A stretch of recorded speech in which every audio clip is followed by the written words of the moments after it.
Beleza? Hoje a gente inaugura o Clube de Literatura Livro Leve Livre. Então estamos aí com a presença do senhor Rodrigo de Moraes e eu, quem vos fala, Raul Coutinho aqui. Hoje a gente começa de pé direito com o chamado de Cthulhu, né? Nada mais leve de começar isso aqui. Começa Então leve, primeiro, gênero de terror cósmico. inclusive você vai falar um pouco mais sobre o cosmicismo, se a gente tem alguma informação para quem não tem experiência muito com essa literatura, né? Aí, quando você for falar, eu vou pedir para que, sei lá, você levante a mão aí no aplicativo, ou então, sei lá, primeiro eu vou falar um pouco do Lovecraft, aí depois você vai falar só um pouquinho sobre o cosmicismo, o que você sabe, e depois eu vou falar só o resumo total para a gente se situar e dizer um pouco mais sobre as nossas experiências. Ok. Então, beleza. Para quem assiste, sejam todos bem-vindos. Esse clube aqui é aberto para todo mundo. Então, se você tem interesse em participar, é só nos dá um alô que é acessível. Então, beleza.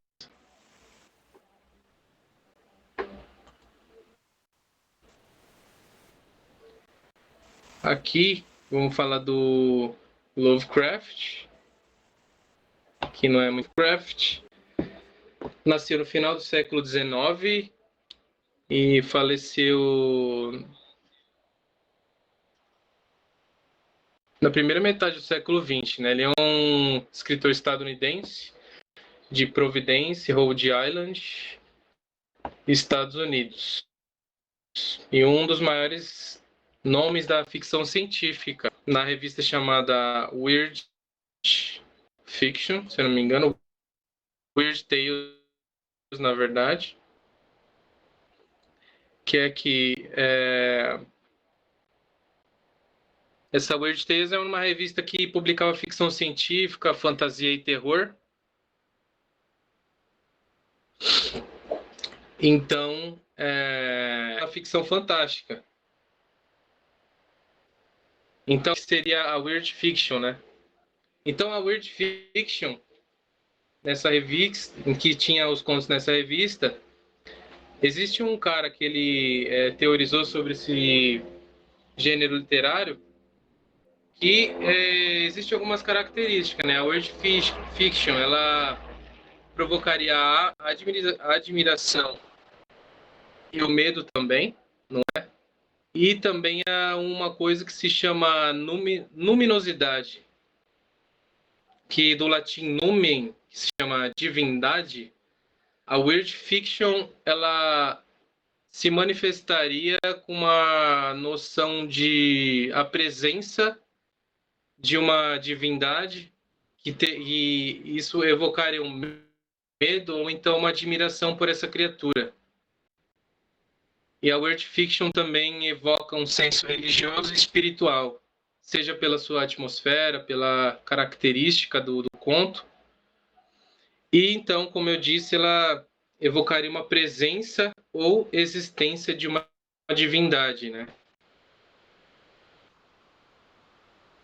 E, como já dito pelo Rodrigo, a Weird Fiction também ela geraria o que seria o cosmicismo, que era nada mais do que o Lovecraft fazia, que era a atmosfera do conto do Cthulhu. Toda essa atmosfera do que ele faz nesse conto, ela começou a gerar várias inspirações para os novos autores fazerem a respeito disso. Aí eu gostaria de que o Rodrigo dissesse alguma coisa, né? Sobre o cosmicismo ou do que ele já ouviu sobre e tudo mais. Então vai lá, Rodrigo. Boa tarde para o pessoal do canal. É um prazer ao nosso Clube do Livro. Espero contar com a participação de vocês aí nos próximos capítulos. Bom, O cosmicismo, mais popularmente conhecido na parte do cinema como terror cósmico, ele foi criado pelo H.P. Lovecraft e o seu magnum opus, ou seja, sua principal obra, é justamente o livro que discutiremos hoje, que é o chamado de Cthulhu, ou Cthulhu, ou Cthulhu. Todos os termos usados pelo Lovecraft são termos, seriam alienígenas, né? Então, todos eles são de nomenclatura livre. Então, se você ouvir uma pessoa pronunciando diferente, não tem problema, também, a pronúncia também é válida. É uma característica normal em todos os contos do nosso estimado autor. Bom, primeiramente, apesar do Howard Phillips Lovecraft ser conhecido como o pai do cosmicismo, existiram alguns autores que fizeram obras que antes dele já flertavam com essa ideia. Um deles, que até entrou para o círculo de Lovecraft, que eu falarei um pouco mais adiante, é o conto de Hastur, o Rei Amarelo, que também segue um princípio meio que parecido com os contos de Lovecraft, embora ele seja anterior ao próprio Lovecraft. O, o estilo do cosmicismo, ele justamente busca evocar o que seria o medo do desconhecido, a ideia de que a raça humana ela é ínfima em relação ao que existe no universo e o quanto nós desconhecemos sobre as questões da própria vida, da existência, porque todas essas criaturas criadas pelo Lovecraft e pelas pessoas que acabaram seguindo as ideias dele, chamado Círculo de Lovecraft, eles criaram monstros, né? Com muitas aspas, esses monstros ou divindades, porque na verdade eles são seres alienígenas. Todos esses conceitos de deuses, o Howard Phillips Lovecraft acabou criando esses autores que seguiram as ideias deles e criaram histórias parecidas, como de Nyarlathotep e outros monstros, e inspiraram essas criações, influenciando toda a cultura pop, desde uma série recente chamada Lovecraft Country, como também um filme que eu recomendei para o Raul assistir recentemente, A Cor que Veio do Espaço, com o Nicolas Cage, que é uma adaptação de um dos contos mais famosos do escritor, que, na, que nos livros é uma cor que não existe, né? É uma nova cor que acaba vindo com base em um meteorito, se espalha por todo uma pequena fazenda, mas no filme, como não tem como ser feito uma cor que não existe, foi feito tudo em roxo. Também uma demonstração aí de como esse universo criado pelo Lovecraft influenciou o cinema e diversas outras obras. Se ficarmos aqui falando sobre as influências de Lovecraft, ficaremos mais de uma hora só falando isso. Mas dentre elas tem jogos de RPG, tem livros e diversos filmes aí, até mesmo músicas. O Raul talvez se recorde, eu não lembro agora qual banda de metal que tem uma música dedicada a Cthulhu. É o Metallica, né? É o Metallica? O Metallica também tem, se eu não me engano. Não sei se é o Ah, então. Metallica ou o Black Sabbath, acho que é o Metallica mesmo. Ah, E eu tem lembro que alguma, tinha. não é só uma, se eu não me engano, são acho que umas três ou quatro. Ah, não sabia que eram E, tantas. inclusive num disco recente, acho que no Death Magnetic, tem uma música inspirada no conto do Cthulhu. Alguns versos lá. Pô, Bem que legal. legal. Ah, então. Nas histórias, assim como nos jogos de RPG ou videogame, todas essas coisas serviriam para invocar Cthulhu ou esses outros deuses antigos. De repente, é o que estamos fazendo até com este grupo de RPG. Até me pergunto se o Raul não estava com essa intenção quando começou justamente com este conto. Então, talvez você que esteja nos ouvindo e nos vendo, parabéns, você está nos ajudando a invocar o grande antigo Cthulhu. Quem sabe? Não é isso, Exatamente. não é isso que você está fazendo, não, né, Raul? Você não está me ajudando a trazer um mal ancestral de volta à Terra, né? Olha, tem muita coisa que vai acontecer ainda nesse clube. Então ainda tem muita coisa para o final, vai acontecer, vai ter uns slides aí que são secretos, guardados em 7 chaves que eu achei e que vocês vão realmente ficar surpresos, tá? Então a gente preparou um resumo só para a gente se situar. no conto mesmo, né? Como a gente está no clube de leitura, interessante era mesmo fazer um resumão. Então é o seguinte, o Chamado de Cthulhu, ele tem 3 partes, né? 3 partes que são divididas em 3 capítulos. Essas 3 partes, elas são interconectadas, né? O que quer dizer isso? Que elas dialogam entre si. Então, dentre essas 3 partes, a gente começa pelo primeiro capítulo, que eu não vou seguir a tradução do Guilherme, porque, embora eu ache ela interessante, o primeiro capítulo, mas eu achei que, em alguns momentos, eu achei interessante eu criar os títulos em si, dependendo do que a gente for conversando aqui nesse resumo, tá? Então, primeiro capítulo se chama O Terror na Argila. Existe um senhor, um moço, não tem muita história sobre ele. Então ele se chamaria Francis Wayland Thurston. Ele só aparece na revista Weird Tales, que aparece bem no rodapé, assim, que esse seria o personagem, seria o narrador que conta a história, que ele que encontra documentos. Então vamos lá. Esse Francis, ele herda documentos do tio-avô dele. O tio-avô dele se chama George Gamel Angel, ele seria uma espécie de professor de língua semítica, né? Hoje em dia seria um professor de letras da universidade. Ele herda esses documentos desse tio dele, 3 seções, 3 compartimentos de documentos e um baixo relevo em argila. E, curiosamente, como a gente, né, encontra alguma coisa, o que mais traz a nossa curiosidade é a imagem, né? Então, a imagem do baixo relevo tomou muita curiosidade do senhor Francis sobre o tio dele, sobre o tio-avô, que seria um baixo relevo com a figura meio ciclópica, se esse seria o adjetivo, feita por um arquiteto. Aliás, não, um escultor chamado Henry Wilcox.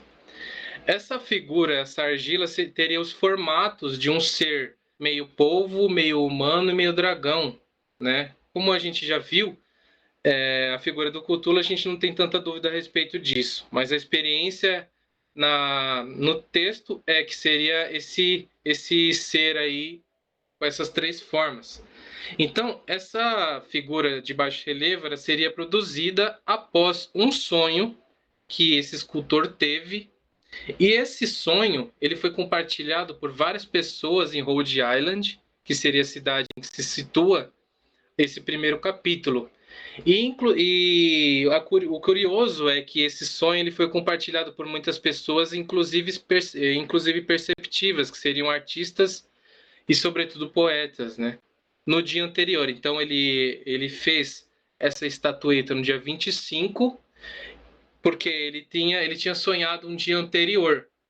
E nesse dia anterior, ele tinha visto uma cidade meio que imensa, assim, como se fosse uma antiga Roma, algo que a gente não consegue decifrar, se fosse uma cidade meio antiga e ancestral, como se alguma figura morasse ali ou que algo religioso estaria prestes a acontecer, né? Então, como ele disse, essas 3 sessões, esses 3 documentos, ele foi começando a reler. Então, esses relatórios eles seriam reunidos ali para contar o que teria acontecido, o que muitas pessoas tinham relatado aí inclusive psicanalistas, esse sonho esquisito que todo mundo teve ao mesmo tempo no dia 24. E esse baixo relevo, ele é parecido com uma figura que foi apreendida pela polícia em New Orleans, em 1907. Então a gente está falando de 1925, quando o senhor Wayland encontra esses documentos e essa argila em 1925, e que essa argila teria conexão com uma figura apreendida pela polícia em New Orleans em 1907, tá? Então, esse seria o primeiro capítulo. Então, essa figura que teria sido apreendida em 1907, teria sido achada por um cara chamado John Raymond Legrasse, que teria no segundo capítulo, que fala sobre o relatório do inspetor Legrasse. Não sei como é que se pronuncia isso. Então vamos lá. Nos documentos do professor Angel, consta o relatório do senhor Legrasse, que é um oficial, que seria reunido em um congresso como que eu posso te dizer, um simpósio americano de arqueologia. É AAS porque estava um termo em inglês, mas é um congresso de arqueologia americana que era um simpósio chamado isso. E que esse inspetor, ele contou a sua incursão a uma adoração esquisita que estava acontecendo ali, que era um sacrifício que muitas pessoas estavam relatando ali na região de Nova Orleans, que algumas pessoas tinham sido raptadas ou desaparecidas e que estavam reportando para a polícia. Eram muitas pessoas que estavam fazendo isso. Então, a polícia decidiu investigar. Então, quem era o líder era esse inspetor Legrasse, que teria feito essa incursão, essa expedição, esse assalto ao que estava acontecendo. Então, eles descobriram mesmo que em uma região afastada de Nova Orleans, umas pessoas estavam reunidas ali em um certo culto. Inclusive, até antes da sua chegada, tinha um clarão meio laranja nessa região afastada de Nova Orleans. E eles encontraram essas pessoas lá, inclusive os corpos que teriam sido raptados e desaparecidos naquela época. Houve a detenção geral dessas pessoas que estavam sacrificando pessoas, sacrificando as outras, e também houve relatos de orgias ali que estavam acontecendo no momento da abordagem. Então, nesse congresso que estava acontecendo, o Legrasse informou sobre essa incursão e ele fala que essas pessoas estavam repetindo vários ritos, né, na hora, e que esses ritos estavam, dentre várias palavras, estava a seguinte frase: na casa em Rillier, Cthulhu morto aguarda sonhando, né? E no meio desse congresso, um anônimo lá que do nada apareceu sobre as pessoas, sobre os caras lá que estavam discutindo, disse que essa mesma frase seria proferida por esquimós na Groenlândia. Então, o que a gente descobre é que esse culto ele não era só em uma região específica. Ele era, inclusive, feito em outras regiões, inclusive distantes da civilização ocidental, eu diria, né? Porque a gente está falando dos Estados Unidos e a gente começa a ver que não é só ali. Uma coisa que eu esqueci de dizer é que o que foi herdado pelo Sr. Wayland, que é o narrador da história, foi do Sr. Angel. O Sr. Angel ele foi morto, inclusive, por um negro marinheiro. Uma coisa que a gente vai discutir um pouco sobre isso no final, que seriam as curiosidades, as polêmicas atrás do Lovecraft. Embora ele tenha feito uma obra assim surpreendente para quem lê, principalmente para quem lê, né? Porque as críticas geralmente vêm para quem não lê.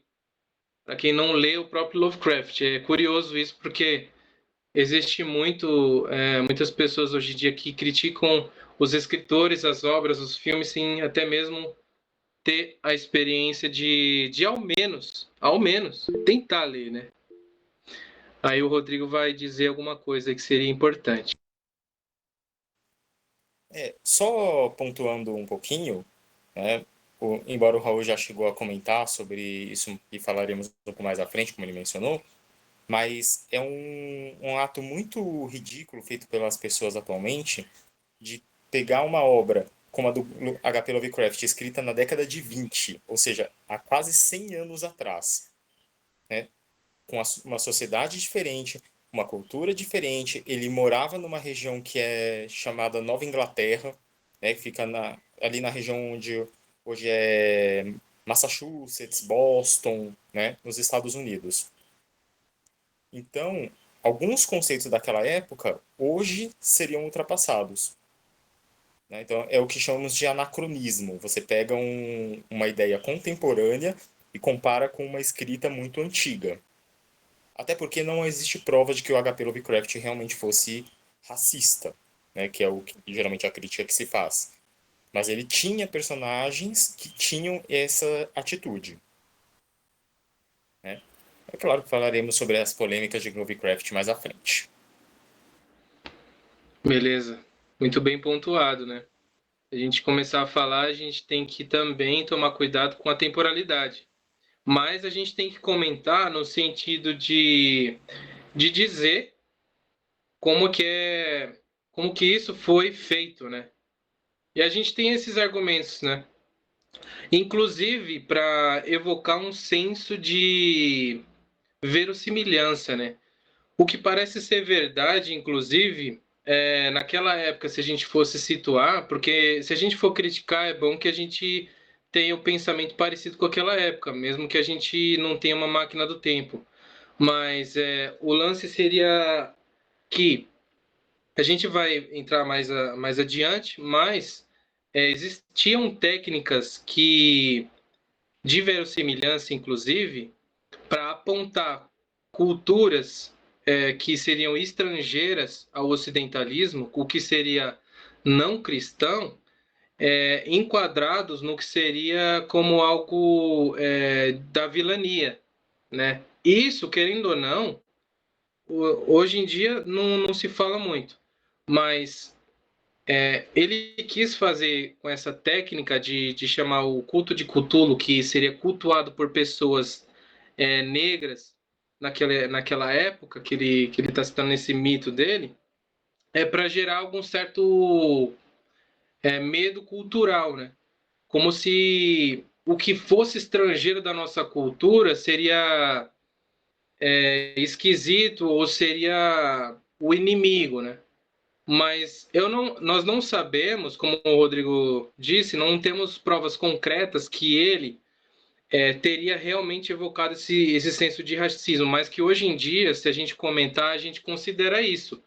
Mas é importante dizer que as técnicas feitas para evocar o terror, a questão do estranhismo na weird fiction, exploradas de uma forma diferente que é feita hoje em dia, porque hoje em dia a gente não faz mais esse tipo de abordagem. Por exemplo, colocar um culto a uma criatura e esse culto seria, de alguma forma, de terror com as pessoas ali que seriam africanas ou que participariam de uma civilização estranha, uma civilização afastada. Mas a gente ainda vai colocar os pingos nos is mais para frente, só para a gente preparar um pouco. Beleza, então voltando. Então essa palavra, essa frase seria também proferida para os esquimós na Groenlândia, né? Uma pessoa lá do Congresso disse isso, que seria também alguma coisa curiosa dos caras pesquisarem e observar. Então, dando um pulo gigantesco, entre aspas aqui, teve um certo dia que o Sr. Wayland, que seria o narrador, ele estava organizando uma estante em que debaixo de umas figuras lá da estante dele, ele viu como se fosse um periódico, tipo um jornalzinho, um folhetim da época, da Austrália, que ele já tinha esquecido por qual motivo, e que ele começou a colocar nessas pesquisas que ele estava fazendo a respeito do Cthulhu. Então, esse periódico que ele achou debaixo lá, que ele tinha forrado lá na estante dele, ele viu que tinha uma notícia lá que seria muito importante para a pesquisa dele. Então, lá em 1925, que seria na época que ele está narrando esses causos, essa imagem da notícia mostraria o seguinte: um barco à deriva, que teria chegado numa região na Austrália, ali, na região leste, geralmente. Então, nesse periódico, mostrava a imagem desse barco e da estatueta. Essa estatueta, que foi localizada no barco que estaria à deriva, estava lá na foto e mostrando o que tinha acontecido, o que as pessoas que viram esse barco à deriva, inclusive a polícia a polícia não, a costeira da Austrália, tinha analisado isso daí. Então, nessa notícia informou que um cara que seria um sobrevivente da escuna chamada Emma, com o nome de Gustav Johansen, que é o sobrevivente, estava agarrado a essa estatueta. E essa estatueta, a gente já estava falando, que é parecida com a argila do Sr. Wilcox, do escultor, e que fora apreendida em New Orleans, que era inclusive como se fosse uma figura similar ao que Legrasse tinha aprendido lá no culto, e então o Johansen estava agarrado com essa estatueta. Então, o Johansen, que estaria na escuna Emma, ele estava voltando de uma região lá, de uma região perto da Oceania mesmo, estava voltando para se desembarcar mesmo na Austrália. Aliás, não era na Austrália, Nova Zelândia. Então, ele estava voltando e numa tempestade fez com que ele recuasse e voltasse um pouco ao sul. E, inclusive, ele no dia 22/3 encontra com um iate chamado Alert. Então, o conflito, né, entre o Emma e o Alert, que seria um iate. E os tripulantes do iate, que seriam um iate pirata, falou: olha, é o seguinte, cara, você vai ter que desviar disso daqui.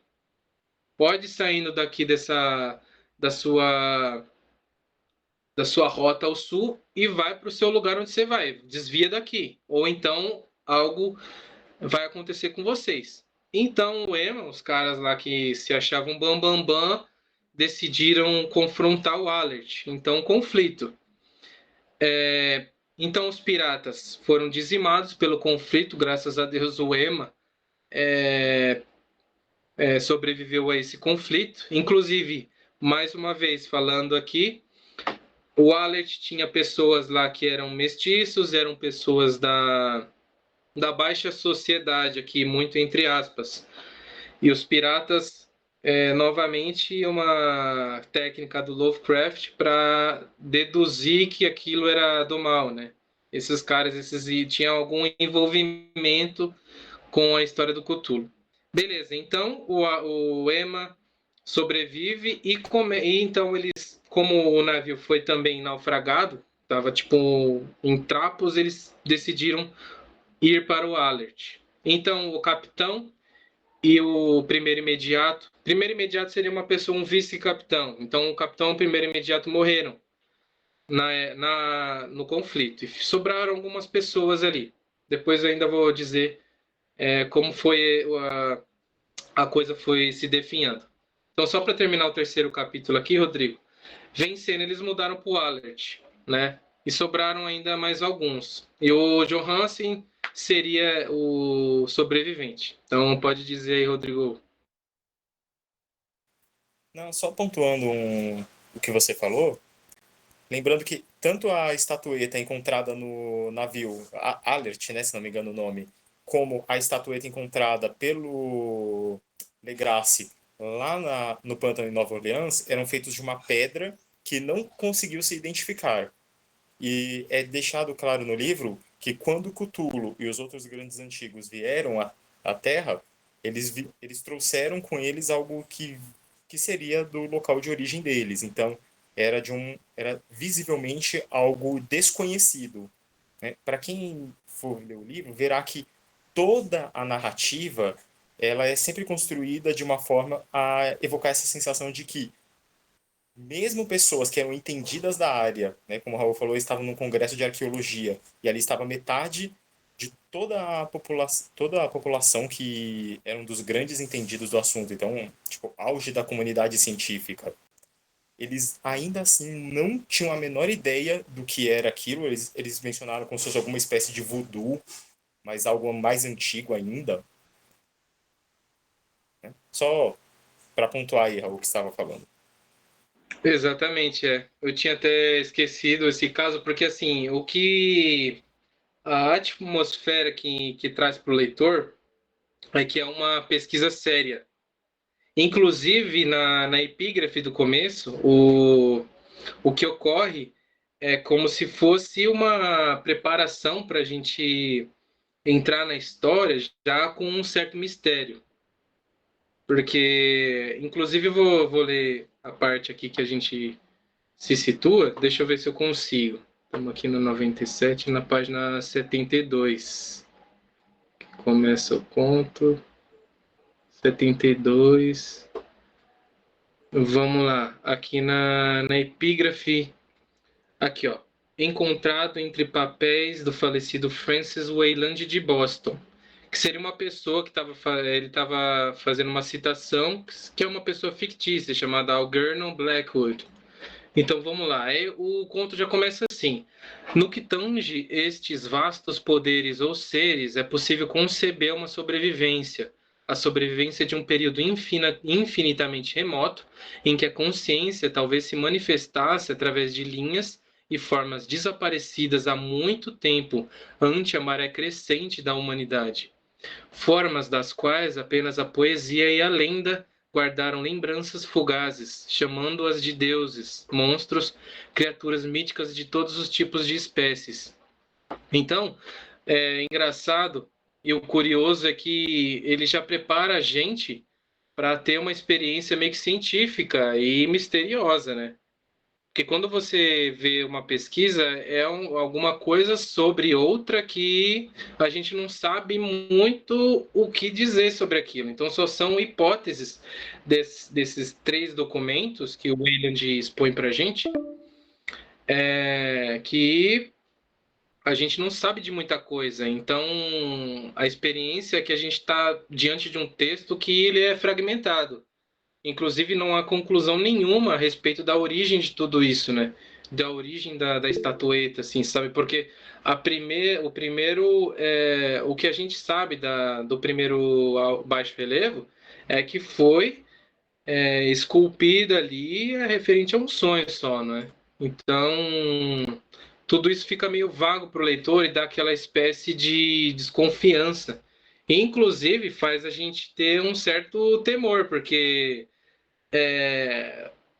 a experiência é que, beleza, tudo bem, é uma ficção, mas a gente tem experiência que parece ser verdade, né? Que eu acho que a maioria das coisas que a gente vê de ficção e de ficção científica, fantasia, aquilo que parece ser verdade, isso cativa a gente. Porque é a experiência do leitor, né? A experiência de uma narrativa, né? Você quer dizer alguma coisa, Rodrigo? Eu queria pontuar que, colocando assim, devido às proporções da época, né, da década de 20, a impressão que o H.P. Lovecraft queria dar, para colocar nos nossos termos contemporâneos, seria de uma creepypasta. Seria, uma, seria para dar a impressão de que aquilo que você está lendo pode ser verdade. Porque, inclusive, uma característica de várias histórias do Lovecraft, eu já li uma outra que chama Um Sussurro nas Trevas, se não me engano era o título dele, traduzido, aonde também a narrativa é feita por uma pessoa que ele está em conversa através de cartas, porque era o meio que tinha como se comunicar à época, tá? Para quem é muito jovem, existia uma época que não existia o WhatsApp, tá? Só para vocês saberem. Sim, essa época existiu. Então, é sempre uma narrativa de uma pessoa que está contando o que aconteceu com outra pessoa. Então, é sempre o narrador, que é também o protagonista, descobrindo um grande mistério de algo muito maior que ele. E é sempre uma característica de que essa pessoa é uma pessoa incrivelmente estudada, como o protagonista de O Chamado de Cthulhu. Ele era um professor de língua semítica, que você falou, né, Raul? E Isso, o, exatamente. Ele traz uma questão de, como eu posso dizer, de referência no assunto, né? Porque além de ter encontrado esses documentos, tinha algumas mensagens meio crípticas, né?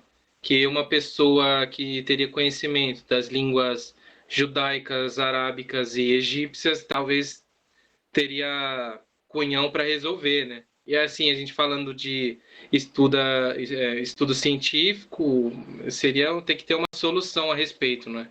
Pode dizer, Rodrigo. Exatamente. Só para mencionar, o personagem desse outro livro do Lovecraft, ele também era de uma área semelhante, se não me engano, ele era especialista em. Ah, gente, eu me fugiu agora o termo, mas é quando a pessoa é especialista em linguagem com símbolos, semiótica, né? Tá. Se não me engano, ele era especialista em semiótica, então é sempre assim, pessoas acadêmicas com vasto conhecimento que é justamente para evocar assim, o, se uma pessoa tão estudada que tem tanto conhecimento está enfrentando algo desconhecido, imagina para mim o quanto isso está distante da nossa realidade. Só para mostrar assim como tudo é construído nos mínimos detalhes para prender o leitor assim nessa aura de mistério que sempre cerca muito bem os contos do Lovecraft. Uma coisa boa é feita dessa forma, né? Para você fazer um conto que ele perdura eras, por assim dizer, porque a gente já faz mais de quase 100 anos que esse conto foi escrito, para uma coisa sobreviver, tem que ter umas coisas assim que na época não era bem explorada, ou então tem técnicas ali que ultrapassa, né? Até porque muita gente que escreve hoje na Weird Fiction e no Cosmicismo é tudo Lovecraft. Tem um livro que se chama Aniquilação, do Jeff Vandermeer. Ele faz uma obra que é parecida com Lovecraft, só que ele faz num estilo bem original.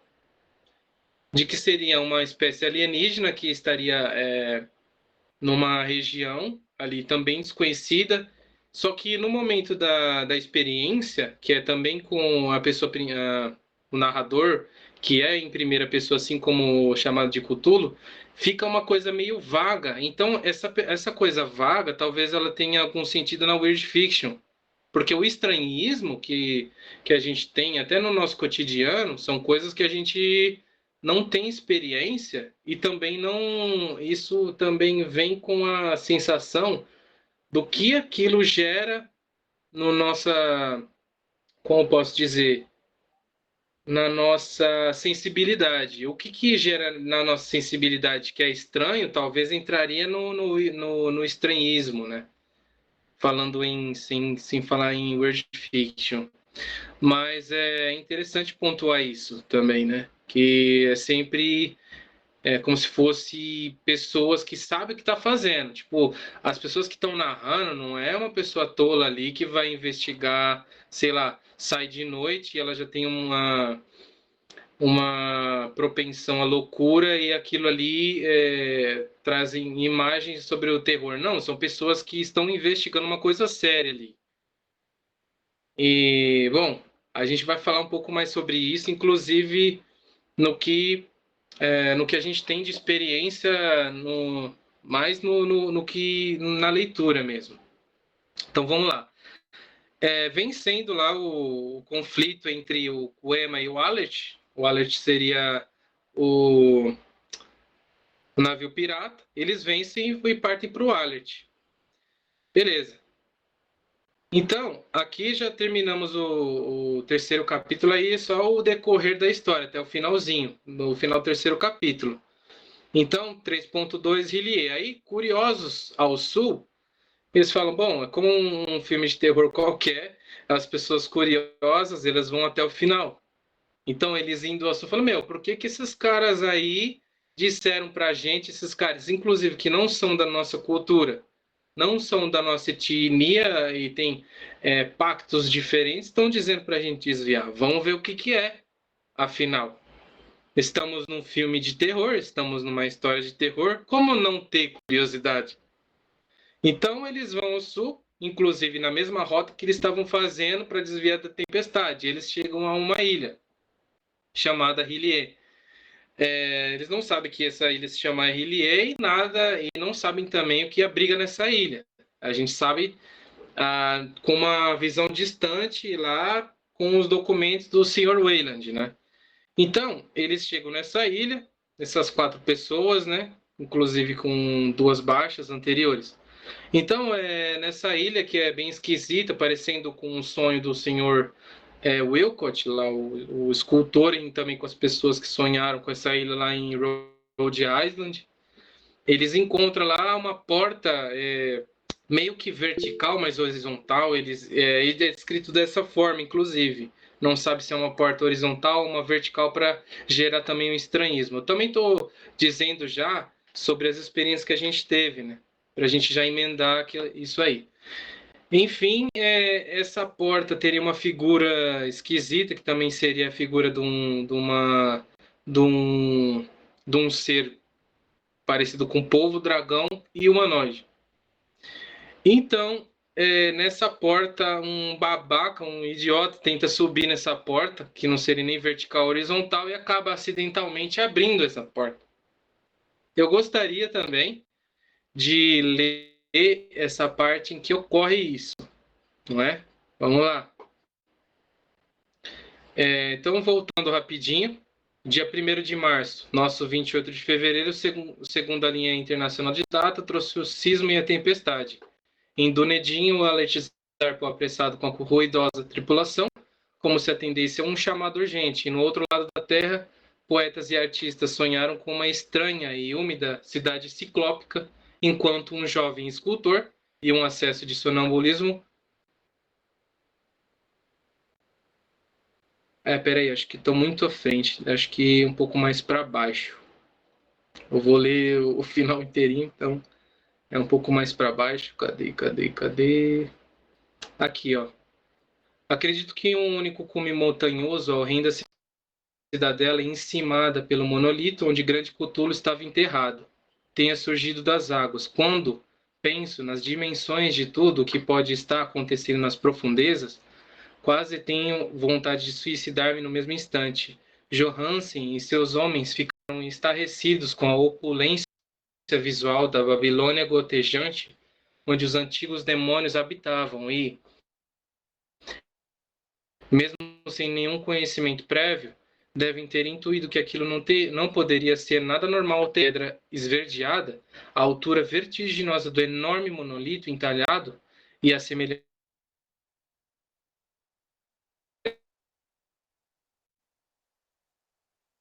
assombrosa das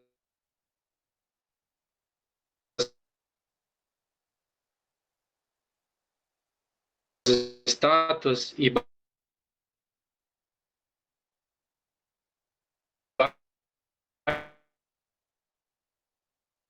baixos relevos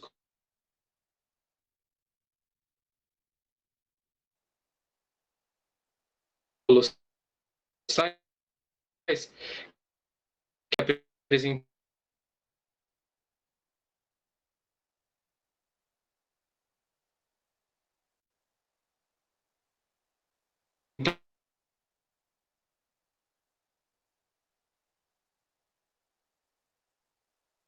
a mesma imagem singular descoberta no Alert, ficavam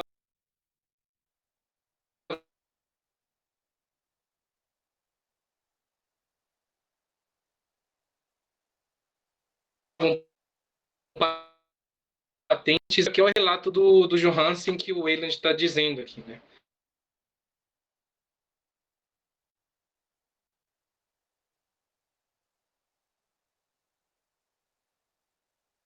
Então, seguindo, sim, ao falar dessa expressão geral, pertence a Perog, que é relação geométrica nível. Deixa eu estar dizendo assim, ó. Tem a parte agora que a gente vai ver como é que é a figura de Cthulhu, que eu acho essa parte assim é muito importante. Eu acho que mais me afetou assim psicologicamente, que você vem numa a experiência que você vem numa crescente do que acontece ali, que acaba tendo um clima. Aqui, ó. Neste ponto, a caligrafia do pobre Johansen quase sofreu um colapso. Dos 6 homens que jamais retornaram ao navio, o imediato acredita que 2 teriam morrido de susto, naquele mesmo instante. A coisa era indescritível. Não há idioma em que se possa expressar tais abismos de angústia e loucura imemorial. Tais contradições preternaturais da matéria, da força e de toda a ordem cósmica. Uma montanha caminhava ou arrastava-se. Meu Deus! Será mesmo surpreendente que no outro lado do mundo um grande arquiteto tenha enlouquecido e o pobre Wilcox tenha delirado de febre naquele instante telepático? A coisa dos ídolos, o rebento verde e viscoso das estrelas havia despertado para reclamar o que era seu. As estrelas haviam se alinhado, e o que os adoradores ancestrais não foram capazes de fazer, por mais que tentassem, um grupo de marinheiros inocentes conseguiu por acaso. Passados vigezilhões de anos, o grande Cthulhu caminhava mais uma vez sobre o mundo, ávido por prazer. Mano, eu acho que essa descrição aqui é sem tamanho. Eu acho que essa descrição ela matou, ela tipo é um ótimo ápice assim do que seria um melhor desfecho possível da coisa, sabe? Existem técnicas aí no meio do conto que fazem com que a gente se sinta pressionado em querer saber mais, até por causa do mistério. Mas o que ele faz nesse capítulo é fechar a história de uma maneira assim brilhante, que talvez eu não conseguiria fazer, sabe? Qualquer escritor de ficção ou de qualquer coisa teria inveja de ler essa parte aqui, sabe? Eu fiquei realmente muito impressionado. E o que ele relata realmente era que as pessoas tentavam invocar o Cthulhu, mas não conseguiam, e que, meu, um grupo idiota de marinheiros americanos, não, americanos não, acho que australianos, não falar mais ou menos qualquer nacionalidade, conseguem evocar Cthulhu. Então, tem uma parte aqui que eles vão zarpar dessa ilha, sabendo que a criatura o alcançaria, Johansen dá meio que meia volta e aflige diretamente o imenso Cthulhu. Né? Aí, com o baque, o iate o alerta, pega a distância suficiente para finalmente sumir de vista. Né? E assim, essa parte que eu citei é a que, meu, brilhantemente acaba com o com o conto, assim, de forma que eu nunca realmente tinha tido essa experiência.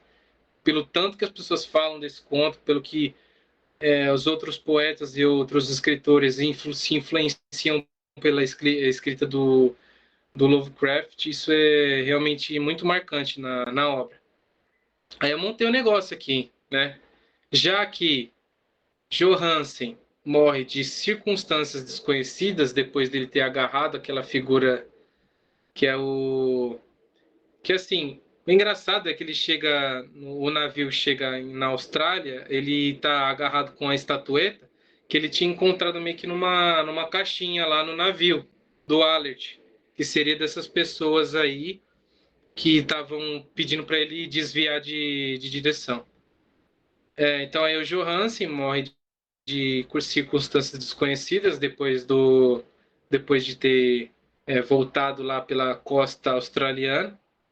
Legrasse é protegido mesmo, ele é um policial, não tem como ele ser morto. Ou então ninguém diz, o Wayland não diz nada sobre o Legrasse. E Angel, ele é morto acidentalmente por um marinheiro negro lá. Acidentalmente, né? Porque é muito sugestivo que ele teria sido assassinado pelas pessoas que teriam invocado Cthulhu em Nova Orleans, ou então que seria uma sociedade secreta, meio que em conexão, assim, sabe? Que se comunica entre si. E assim como o Wayland, no final do conto, ele fala que teme por saber demais, e o Rodrigo já falou no começo que eu estava tentando evocar o culto a Cthulhu, nós sabemos de muita coisa, Rodrigo. Nós sabemos de muita coisa e sabemos de muitas coisas estranhas. Aí eu passo a palavra aí ao Rodrigo encerrar aí também. Mas tem algumas coisas que a gente vai comentar, mas só o resumão aqui. Bom, só para falar dessa parte que você menciona, né? Na verdade, você menciona não, que você leu, da aparição, né, do Cthulhu, para fechar com chave de ouro esse conto maravilhoso, que justamente é muito usado nos RPGs que surgiram com base na obra do Lovecraft, né, e todo o seu cenário aí, que é o chamado de Cthulhu, que justamente usa essa técnica aí de mostrar o desconhecido. E o que aconteceu com esses dois marinheiros, que eles falam que eles morreram de susto, na verdade eles enlouqueceram, né? Esse seria o termo correto. E justamente é uma coisa que acontece muito nesses cenários. A possibilidade do seu personagem simplesmente não morrer, mas ele se perdê-lo por conta dos, de ele ter ido à loucura, perdido totalmente a capacidade aí de entender aquilo, porque essa é a ideia aí das pessoas que acabam encontrando esses males ancestrais, tudo mais aí como Cthulhu. É interessante contar também sobre a parte que acontece lá no pântano, que aparecem também alguns monstros, né, que seriam aí resultados aí dos cultos do Cthulhu. Você podia ler a descrição rapidinho? Deixa eu ver se eu acho aqui. Isso na parte de Hillier, né? Cadê? Aqui, ó. Bryden, que seria o marinheiro, forçou a pedra em diversos pontos sem obter nenhum resultado. Então Donovan passou as mãos por toda a extensão das bordas, apertando cada ponto à medida que prosseguia. Instalou por um tempo interminável a grotesca muralha de pedra lavrada, enquanto os outros perguntavam como poderia existir uma porta tão vasta. Estava dizendo sobre a porta aqui, deixa eu ver. Aí tá falando do monolito, que seria a porta. Aqui, ó. Johannes e seus homens atracaram em um barco lodoso naquela acrópole monstruosa e escalaram os titânicos blocos viscosos que não poderiam ser obra de nenhum mortal. O próprio sol do firmamento parecia distorcido quando visto através do miasma polarizante que emanava daquele naufrágio perverso. E um suspense deformante pairava zombeteiro nos insanos ângulos furtivos da pedra lavrada, em que um segundo relance mostrava uma superfície côncava. Tá dizendo sobre, mais uma vez, o portal. Cadê? Nananã. Tá, acho que é aqui. Acredito que o único cume montanhoso, ao reino da cidadela, encimada pelo monolito, onde a grande Cthulhu estava enterrado, teria surgido das águas. Quando penso nas dimensões de tudo que pode estar acontecendo nas profundezas, quase tenho vontade de suicidar-me no mesmo instante. Johannes e seus homens ficaram estarrecidos com a opulência visual da Babilônia gotejante, onde os antigos demônios habitavam. Mesmo sem nenhum conhecimento prévio, devem ter intuído que aquilo não poderia ser nada normal ao terreno. O pavor ante os colossais blocos de pedra esverdeada, a altura vertiginosa do enorme monolito, entalhado e a semelhança assombrosa das estátuas e baixos relevos colossais, que representavam a mesma imagem circular descoberta no Wallet, ficavam patentes todas as descrições do pobre imediato. Bom, aqui não tem tanta descrição sobre criaturas, mas que dá uma abertura para que, sei lá, outros ficcionistas criem outras obras a respeito dessas imagens que foi vistas em Hillier, né? Porque eu sei que tem muita obra que veio depois que fala sobre o Cthulhu, né? Eu não sei onde é que tem sobre as criaturas que estiveram lá nessa ilha de Hillier, mas que notadamente eles não atacaram os tripulantes lá, mas poderiam. Inclusive achei aqui a latitude do local. Deixa eu ver se eu acho no Maps.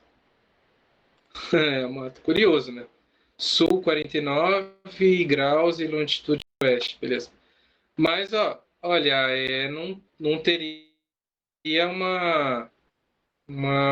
sei lá, uma descrição tão objetiva. Mas pelo que a gente lê aqui, tem altos, baixo relevo lá, algumas pedras, algumas coisas lá que fazem acreditar que teria alguma criatura ali, né? Mas falando como foi a leitura, uma coisa que também eu acho interessante ressaltar é que ele coloca coisas muito específicas para que a gente acredite. Também o sonho no mesmo, na mesma linha, por exemplo, do dia 24, dia 2 de abril, o EMA, que desvia e entra em conflito no dia 22 de março, né? Chegando perto até o dia 25, então, basicamente, do dia 24 para o dia 25, o Cthulhu emergiria, né? Sendo ali na América ocorrido o sonho dos artistas e dos poetas, e então, no outro lado do mundo, literalmente, na Austrália, né? Teria emergido o Cthulhu para aqueles marinheiros idiotas, né? Porque um filme de terror é assim mesmo, né? Tipo, os mais ignorantes, eles são confrontados e, inclusive, meu, acontece alguma coisa de tão idiota que acaba despertando a fera. E falando disso, eu gostaria de dizer sobre a relação entre o filme do Alien e do Cthulhu, que o Alien ele é descrito hoje em dia por uma obra Lovecraftiana, né? Mas antes mesmo de falar sobre minha experiência, já fui falando sobre o decorrer do resumo, né? Inclusive, o resumo tem essa coisa legal da gente lembrar da hora que a gente estava lendo ali e captar alguma coisa que marcou e tal.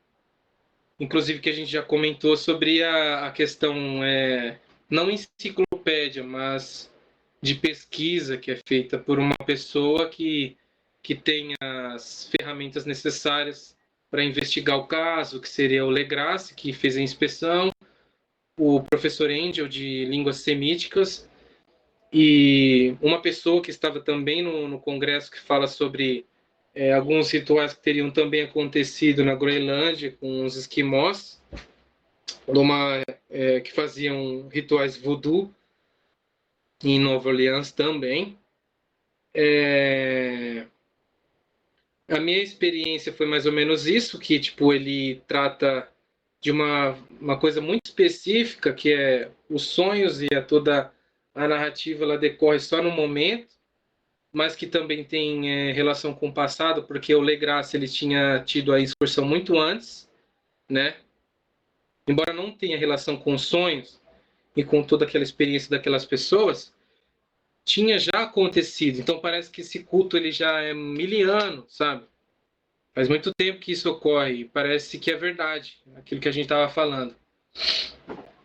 E também na questão da experiência que entra a polêmica do racismo, que as pessoas que mantêm os ritos e fazem coisas grotescas e fazem vilanias por causa desse culto são pessoas que não são ocidentais, são geralmente africanas e que não são da cultura vigente da nossa, que seria o perfil ocidental. O que eu diria sobre a gente apontar as questões do Lovecraft a respeito do racismo é isso, sabe? Não, eu sou sincero, não li nenhuma pesquisa a respeito do racismo, talvez influenciaria numa leitura prévia, de eu, sei lá, fazer uma pesquisa sobre racismo e depois ler o conto. Então, eu prefiro ler o conto primeiro, ter minhas primeiras impressões sobre aquilo e depois apontar coisa ou outra, né, sobre o conto que tem relevância, que a gente está falando, só uma coisa específica mesmo, sem explorar tanto, né, que é o que a gente leu, né, que é a pessoa que assassina o Angel, que ele descreve como uma pessoa, um marinheiro negro. As pessoas que estavam no culto do Legrasse são pessoas que praticam o voodoo, embora que se a gente pesquisar hoje o voodoo não tem muito a ver com a coisa do sacrifício humano, ou então que praticariam orgias no momento dos seus cultos, pelo menos pela minha pesquisa, assim, o que significa o voodoo. O voodoo Só seria mesmo uma questão de muito bem distância, não tenho muita especificidade nisso, que o voodoo era só uma religião que teria como se conversasse com os mortos, se ele teria um mestre que se comunicasse com o morto comunicasse com ele e ele se comunicasse com a pessoa que estaria nesse culto voodoo, sabe? Isso eu ouvi há um tempo, assim, não tenho muita propriedade, mas é que o racismo no Lovecraft seria isso, sabe? O que as pessoas, eu também no Navio Pirata, que ele descreve como pessoas mestiças e tudo mais. Mestiças, e sei lá, se a gente for parar para hoje em dia, são pessoas negras de outras culturas não ocidentais, sabe? Africanas, no caso.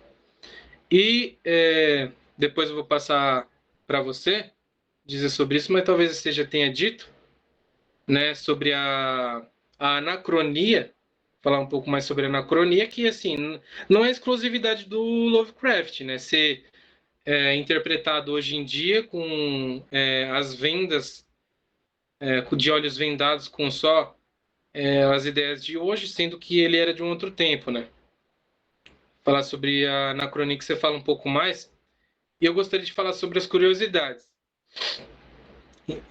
No Alien mesmo, né? Que como Alien é uma ficção Lovecraftiana. É o seguinte, só um resumo, o resumo do resumo é o seguinte, o Alien, a Nostromo, que é a nave, ela estava numa missão só de comercial, ela estava voltando dessa missão e ela recebe um chamado para desviar, porque em um planeta ocorreu uma catástrofe lá e um chamado de urgência eles receberam na Nostromo. Mesma coisa no EMA. Eles estão voltando de alguma expedição, só que tem a tempestade que desvia ele o rumo. No caso da Nostromo, eles estão desviando porque eles são obrigados a ir para um planeta, de um pedido de socorro. E esse desvio é porque é o seguinte, a Weyland Yutani, de novo o Weyland é o cara que narra a história. O Weyland Yutani é a empresa que domina as expedições da época do Alien. Weyland Yutani. Então a Nostromo é obrigada porque tem um contrato lá um contrato dos caras que estão ali, do capitão, que tem que desviar se tiver algum sinal alerta. E eles vão para esse planeta. Eles vão para o planeta, veem que tipo, tem uma devastação e enxergam a nave. Eles poderiam ir embora, sabe? Eles poderiam ir embora, mas por curiosidade, inclusive curiosidade Lovecraftiana, eles se mantêm lá e acabam descobrindo aquelas aranhas lá que grudam e por fim a gente sabe que vira no Alien, né? Entra na pessoa e vira o Alien. Então, o Alien é basicamente o terceiro capítulo do chamado de Cthulhu. Não tem outra coisa para dizer além disso. Até porque existe um sobrevivente no chamado de Cthulhu, que é o Johannes, e temos uma sobrevivente que só quiseram colocar uma feminina que seria a Ripley, que sobrevive, inclusive ela manda o relatório para o Weyland Yutani dizendo sobre o que aconteceu nessa expedição aí no outro planeta aí, que ocorreu a porra toda lá do filme do Alien. E o Cthulhu sobre o Kraken, né? O Kraken é uma figura mítica lá dos piratas do século 17, 16, que tinha narrativas de piratas que diziam sobre isso, umas narrativas ficcionais, né? Inclusive, eu tenho uma surpresa depois que você fechar aí sobre as curiosidades. Tem uma surpresa aí para você, Rodrigo. Enfim, eu passo a palavra aí para ti. Beleza, obrigado, Raul. Você falou, eu fico até com pouca coisa para falar, mas já que você falou sobre uma obra que é diretamente influenciada pelo HP Lovecraft, né, como Alien, inclusive só pontuar aquele monstro que é aquela aranha que gruda assim, chama Facehugger. Então eu sou muito fã do filme do Alien. Então, outro filme que também é influenciado pelo Lovecraft é um mais antigo, chamado The Thing. Se eu não me engano, foi traduzido como A Coisa. Ele é totalmente uma história de Lovecraft, praticamente. É um grupo de pessoas que são cientistas, eles estão em uma expedição na Antártida, se não me falha a memória, e eles ficam completamente isolados com um alienígena que é capaz de mudar de forma. Ele é meio que um parasita. Então começa a desconfiança, onde você tem um grupo de pessoas onde eles mesmos não sabem qual deles é o alienígena assassino. Eles estão enfrentando uma coisa totalmente desconhecida, e olha que todos eles são cientistas, todos eles estavam lá para pesquisar formas de vida que pudessem sobreviver àquele ambiente. Então, não vou dar mais spoilers, até porque o filme é muito atmosférico, ele depende de, de ficar totalmente mergulhado na história. Já aviso, como é um filme antigo, então ele é um pouco cadenciado, talvez para quem está acostumado com aquela coisa de Marvel e DC hoje em dia seja até meio lento. Mas acreditem, assistam, um clássico do cinema que influenciou aí diversos outros filmes. E vale ressaltar também um filme mais recente que eu mencionei no começo do vídeo, A Cor que Veio do Espaço, com Nicolas Cage. É literalmente uma história um dos contos do H.P. Lovecraft. Se você não leu, Raul, inclusive leia, é maravilhoso. Acho que é uma das melhores histórias dele, pelo menos na minha opinião. E foi uma excelente adaptação aí cinematográfica.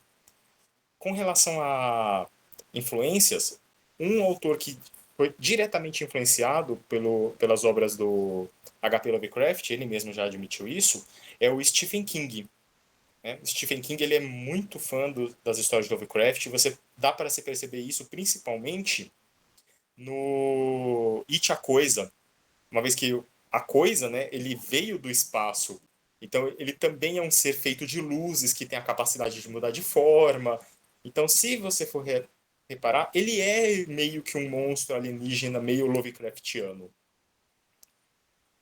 E, bom, para quem não sabe, o Lovecraft, ele teve uma inspiração também em um famoso escritor, e esse eu sei que o Raul gosta muito, que é o Edgar Allan Poe.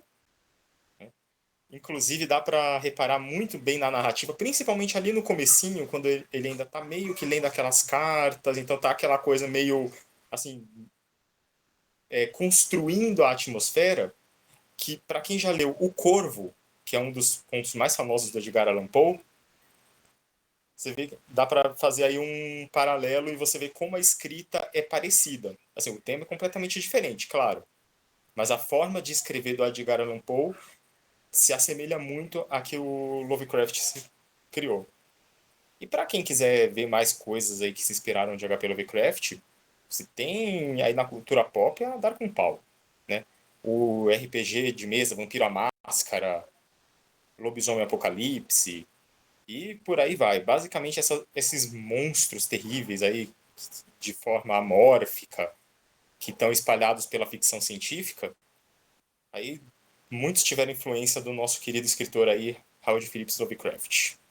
E com relação ao que o Raul até mencionou, da questão do racismo, pouco tem a falar, porque o Raul explanou isso de forma maravilhosamente profunda, mas infelizmente é uma construção da época, né? É uma construção narrativa. Você precisa trazer o leitor à história. E uma forma mais fácil de fazer isso é evocando um sentimento que as pessoas têm. Né? Na época, a questão do estrangeiro era muito complicada, né? Estamos falando da década de 20, então estamos falando do período entre guerras.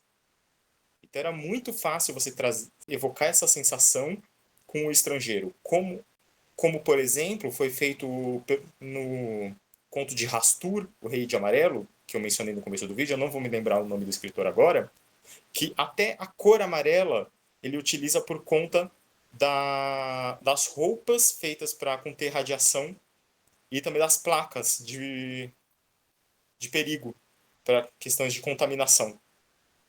Até a simbologia do amarelo e tudo isso ele é feito meio que na construção de evocação da sensação de doença, de contágio, que ainda estava ali no começo.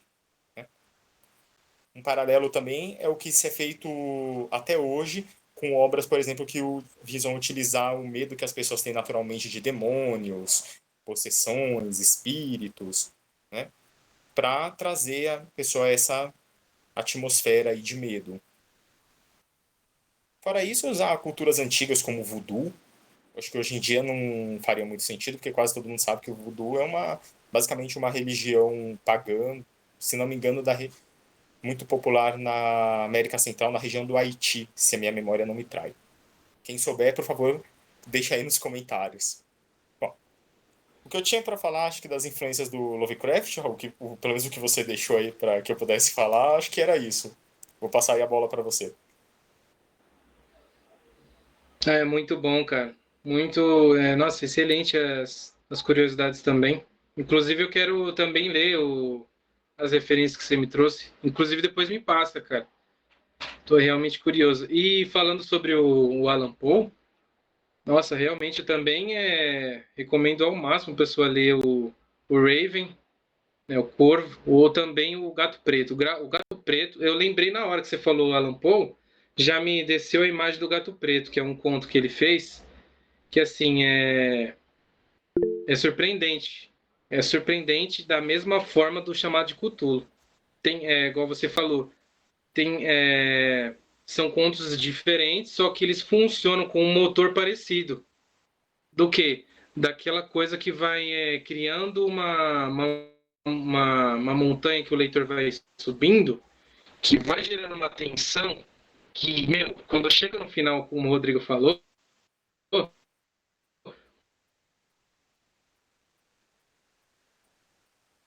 você não consegue soltar essa tensão e aquilo te envolve de uma certa forma que se ele não fizer um final decente, você fala, isso aqui é uma porcaria, mas muito pelo contrário.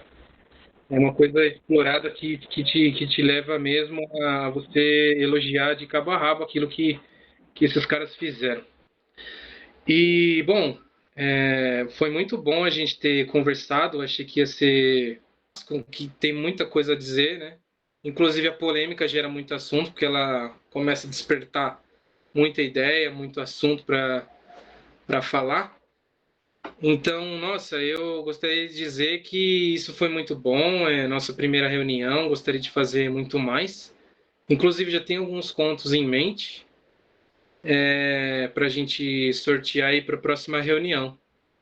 E para encerrar, né, falando de Cthulhu e Kraken, a gente sabe de todo o mito do Kraken, que ele emergiria de baixo e pegaria riquezas dos piratas ou até mesmo dos corsários ali das Índias Ocidentais.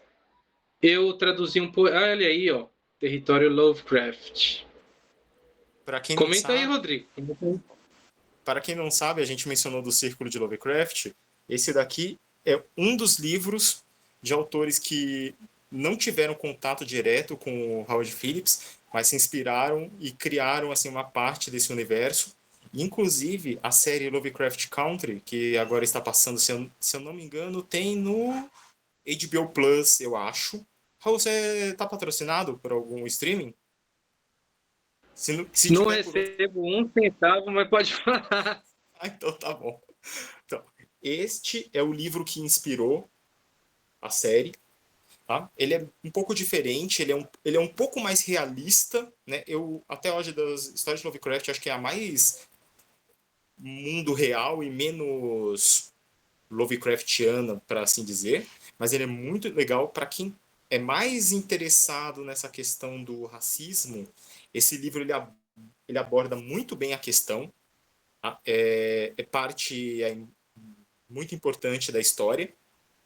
Deixa eu ver se eu acho aqui o nome do escritor. É Matt Ruff. Aí printa a tela. Você pega. Legal. E uma coisa que eu gostaria de comentar é que nós lemos a edição da editora Edra, O Chamado de Cthulhu e Outros Contos, que é da tradução do Guilherme da Silva Braga. Eu achei essa tradução muito boa. Eu também li a versão em inglês. Eu gostaria de dizer que, nossa, no final foi muito complicado porque é muito cheio de adjetivo. E no inglês, quando tem muito adjetivo, você começa a definhar, porque quando tem muito, o escritor varia os adjetivos e começa a variar. de uma forma que você não conhece algumas palavras. Então essa tradução ajudou muito a eu recuperar. Eu li primeiro em inglês e depois em português para saber como é que foi a arte do Guilherme, né? Porque eu achei muito interessante, realmente. Bom, só para dizer isso, e também quem quiser, quem tem interesse, não sei se ainda tem na editora Edra lá, esse livro para ser adquirido, que adquiram aí. É muito bom prestigiar tradutores aí que dão acesso a muita obra de língua inglesa para que a gente possa ter a nossa experiência em nossa língua. Enfim, falando sobre livro é isso. Mas aí, falando do Kraken mesmo, aí tá aqui a surpresa. Eu traduzi, falando em tradução, eu traduzi um poema do poeta chamado Albert Tennyson, que se chama o Kraken. Tem um pouco a ver com o Cthulhu, né? Que o Cthulhu, na verdade, ele foi baseado a esse poema do Alfred Tennyson. E esse poema aqui, ó, eu dedico ao Rodrigo aí que esteve comigo. Durante esse período eu quis traduzir, tentei trazer algumas soluções para que ficasse parecido com a figura, mas o próprio Lovecraft ele teria influenciado por esse poema do Kraken, né?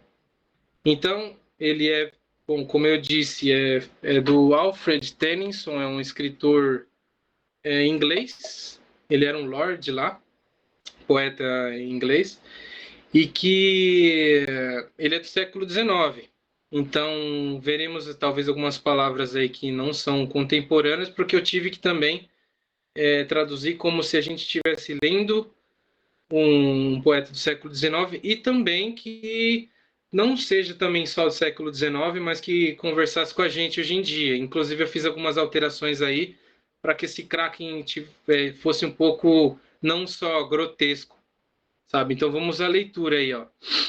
Abaixo dos trovões do ápice profundo, tão ulterior no abismal mundo, seu ancestral sono insensível sem sonhos, o Kraken repousa.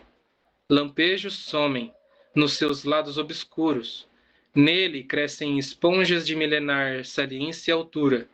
Na pior distância da luz impura, das muitas grutas e câmaras secretas, inumeráveis pólipos enormes abanam, embraçadas, o verde sonante. Lá, jacente a eras, é que se entorna gordiscando vermes d'água, mas nanando até que a última chama borbulhe a fundo, visto por homens e anjos de relance, vai num rugido emergir, de morte se ornar. Então, o Kraken ele teria a mesma função do Cthulhu por ele emergir do fundo do oceano, né, ou do fundo aliás, do ápice profundo para de morte se ornar, por assim dizer, né? Para trazer a morte, ou apenas morrer junto com todo mundo. Como o poema sugere, ele morreria após o término do poema, ou então ele morreria com todo mundo, né? Como se ele fosse um ser apocalíptico igual o Cthulhu, né?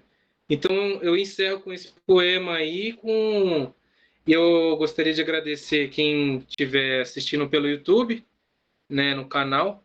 Vou fazer algumas alterações aí, fazer alguns cortes, só para não ficar vago aí no momento que teve a queda. Mas muito obrigado por você que acompanhou até agora e se tiver interesse em participar do nosso clube, é só colocar no comentário aí que a gente dá um jeito de se comunicar. Então, mais uma vez, obrigado. Obrigado, Rodrigo, por participar aí desse teste que eu estou fazendo. Quem sabe a gente não faz uma roda de conversa numa biblioteca, ou até mesmo, sei lá, num barzinho, chamar umas pessoas aí e tudo mais. E eu me despeço a todos aí e muito obrigado. E eu passo a palavra ao Rodrigo. Eu sou péssimo. Você já viu, né, Rodrigo? Eu sou péssimo para despedir de todo mundo. Bom, quero agradecer o convite. Muito obrigado. Falar do HP Lovecraft é um grande prazer, né? Desde que eu descobri as obras dele, eu venho procurando tudo que eu acho sobre o cosmicismo e o terror cósmico, seja na literatura, no cinema, né? A cultura pop aí tá jogada diversas e diversas referências. E sim, para quem quiser participar do grupo de leitura aí, será muito divertido. O Raul ele dá umas excelentes ideias, uma boa orientação aí pra gente. E só porque eu acabei dando várias dicas, né, de coisas para a pessoa conhecer, e só eu reparei que todas elas são para maiores de 18. Então, dando uma dica aí de cosmicismo a censura livre, vejam o desenho da Disney Atlantis, principalmente Atlantis 2, aí que você vai ter inclusive o Kraken, uma história que seria totalmente aí escrita por Lovecraft, né? Então, gente, muito obrigado por terem assistido.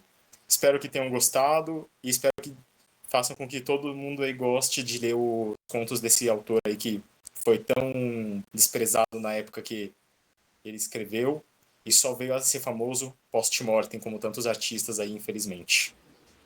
Pois é, e não é só coisa específica dele, os escritores, eles nunca são venerados em vida, com grandes exclusões do senhor...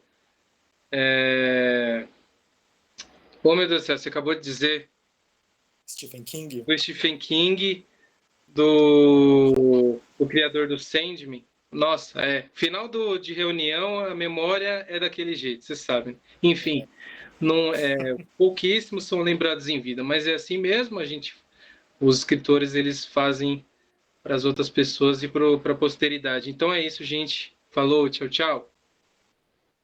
Um abraço. Um abraço.